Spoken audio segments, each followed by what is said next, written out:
بسم اللہ الرحمن الرحیم۔ السلام علیکم ورحمۃ اللہ وبرکاتہ۔ حضرت حسن بصری کے ایک مرید نے تھے، اس کا ایک بیٹا تھا جو بہت سرکش تھا۔ دنیا میں ایسا کوئی گناہ نہیں تھا جو اس نے نہ کیا ہو۔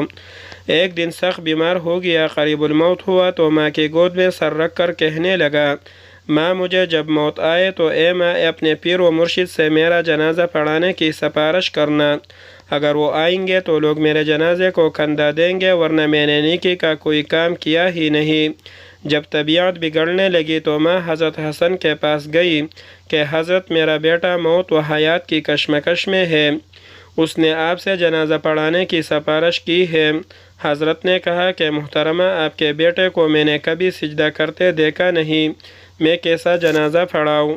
ماں بوجھ القدم کے ساتھ ناکام واپس لوٹی اور بیٹے سے کہا، بیٹا اگر زندگی میں میرے ایک بات مانی ہوتی تو آج میرے مرشد جنازہ پڑھانے سے انکار نہ کرتے۔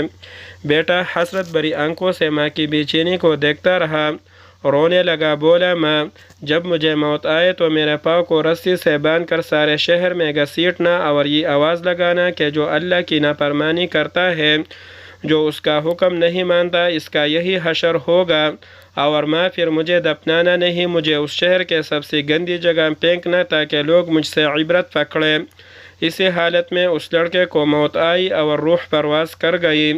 وفات کے چند لمحوں کے بعد دروازے پر دستک ہوئی۔ ماں نے دروازہ کھولا تو دیکھا کہ حضرت حسن کھڑے تھے، کہنے لگے، میں جنازہ پڑھانے آیا ہوں۔ ماں بولی، حضرت میرا بیٹا فوت ہو گیا ہے، یہ صرف میں اور اللہ جانتا ہے، آپ کو کیسا پتہ چلا؟ حضرت فرمانے لگے، جب آپ واپس آئی تو میں قیلولہ کر رہا تھا، میری آنکھ لگی اور نیند میں آواز آئی کہ آپ نے اللہ کے ایک دوست کا جنازہ پڑھانے سے انکار کیسے کیا؟ اللہ اکبر! یہاں ندامت کے دو آنسو گرے، وہاں مغفرت کا فیصلہ ہو گیا۔